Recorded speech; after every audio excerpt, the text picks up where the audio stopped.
Hey guys, welcome back to the channel. And 2023's The Wrath of Becky is up next.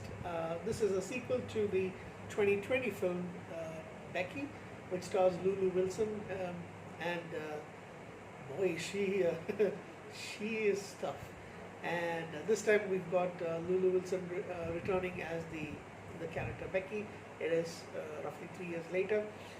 The main villain is played by Sean William Scott this time, very different from the roles that you know him as from the American Pie and Evolution, American Pie films and Evolution. You also have Denise Burse as Elena, Jill Larson as Daryl Senior, and just a few other people.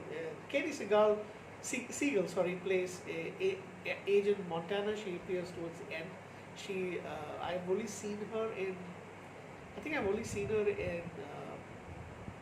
Midnight Mass. I'm not sure of the and Ouija, Origin of Evil, but I don't think I've seen her. Yeah, Oculus as well. She's mostly in horror movies.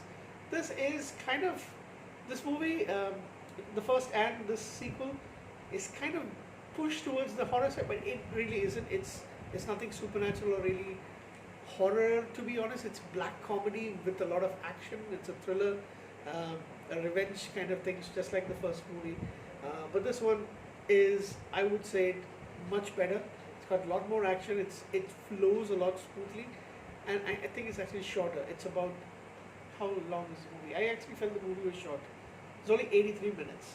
But I think the first one was also so. But the first one, I think it had a lot of dull moments. This one, not so much, not at all. That's what I felt. So basically, like I said, it's 3 years later. She's now 16 years old, Becky. So she was 13 in the film. Okay, all right.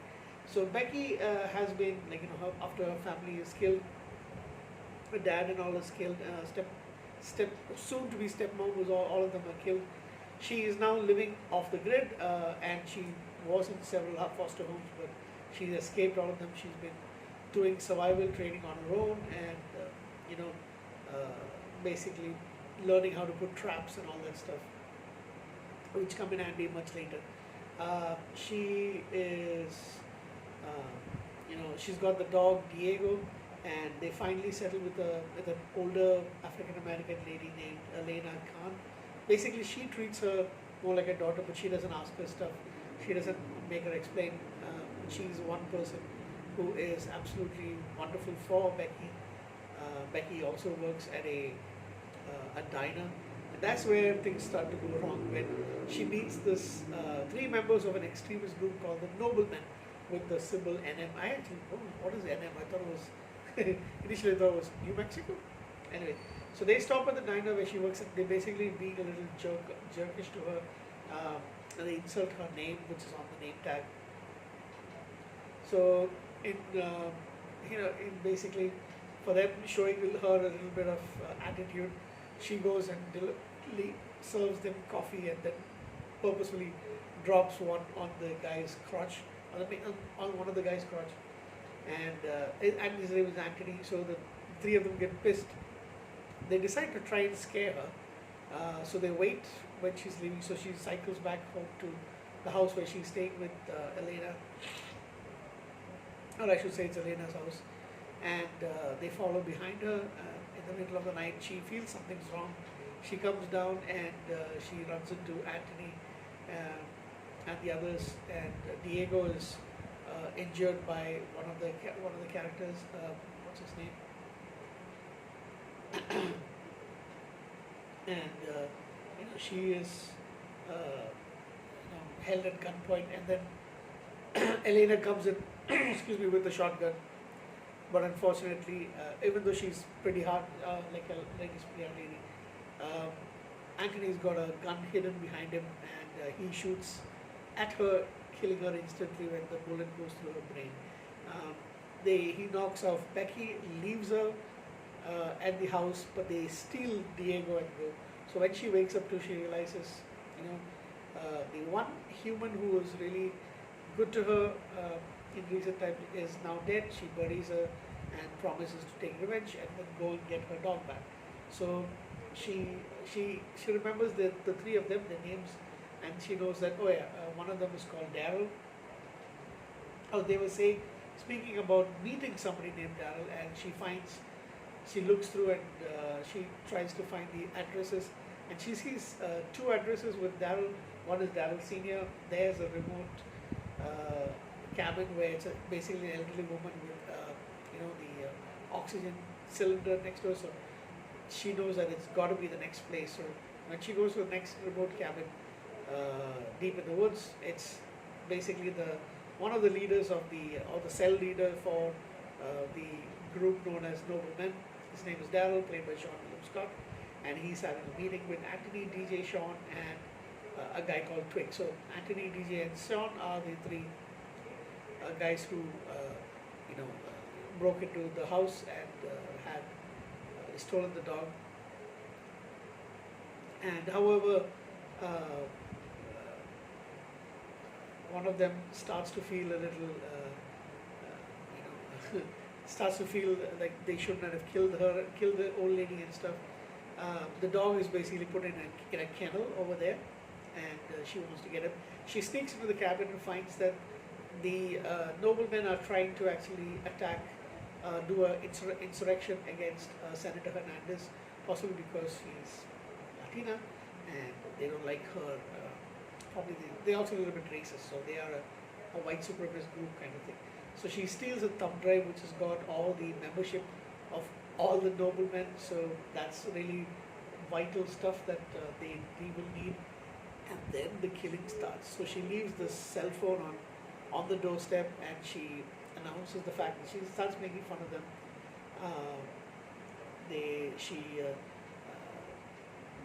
Anthony goes after Becky. She is caught in a trap. She ties him and has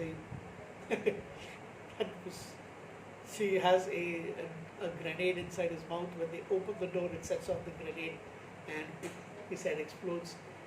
One of the others, was it Twig? Twig goes out to the dock to try and get her, and she shoots an arrow right through his mouth, and it goes out to the other. It's really funny.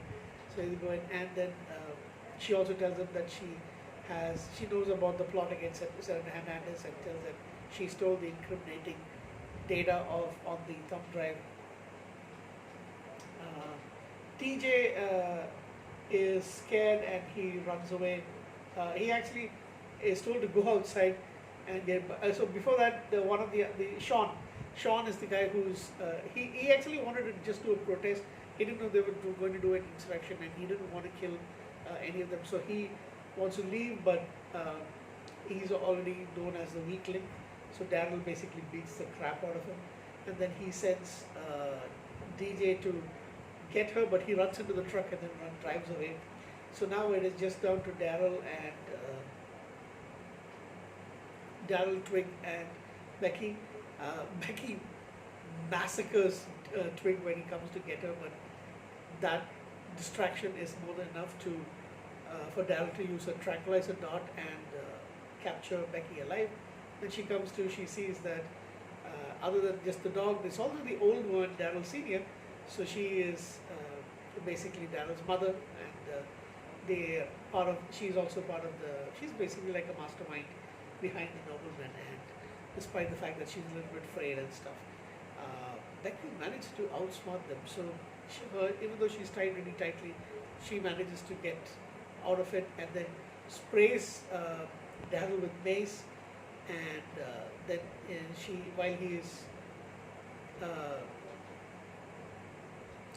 while he is actually going to the bathroom and washing it off, she tries to get Diego loose. Daryl Senior moves to shoot the dog, but Becky takes the knife and puts it into her forehead. And then she tells the dog that she's going to come back for him, and she leaves. Daryl comes out, and Daryl Jr. basically comes out and sees his mother's lying on the floor with a knife to his head, and he's actually kind of impressed with Becky. He chases her, and basically he goes into the trap that she set for him, two bear traps on both his legs, and he tries to reach for her, and then when he falls, the third bear trap across his neck and head, and That's when he dies. Impressed by the girl. When she goes back to free Diego, uh, it's another funny scene. Black comedy in this, by the way, is that Daryl Senior survived, and she tries to shoot Becky, but because of the injury, the gun to her head, she can't aim properly, so she shoots somewhere else.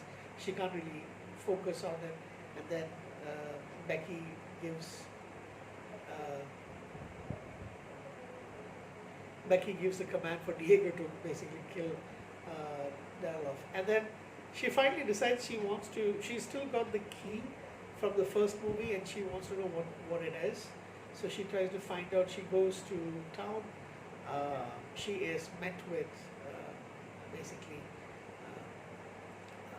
the CIA authorities in CIA. So like you see, a couple of days later, she's being interviewed, and she's spoken to by Agent Montana, like I mentioned previously, played by Kate Siegel,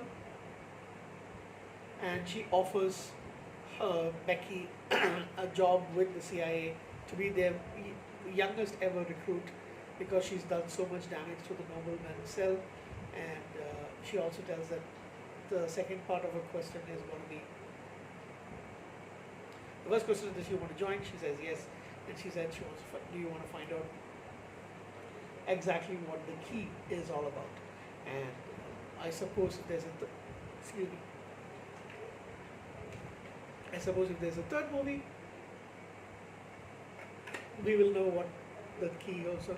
The very last scene that you see after a brief end title is DJ who's trying to get his life back on. He's somewhere in the woods, and then a car comes up, like a police car comes behind him, law enforcement, and it's basically Becky in a dark black suit. And while he reaches for a gun, she's got this rocket launcher, and she launches it into DJ's truck, kills him, and that's basically the end of the movie. Fantastic, lots of fun to watch. Yes, some people may say that okay, it's not really realistic for this young girl to.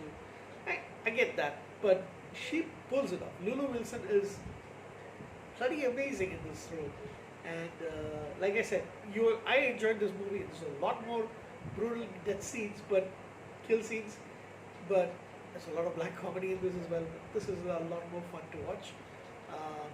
I'd give it I think I'll give it an 8 out of 10. It's really, really fun. I could watch this tomorrow again. That didn't really do well at the box office, but I think most people that watched it did like the movie quite a bit. So yeah, that's basically it for this film. Good night.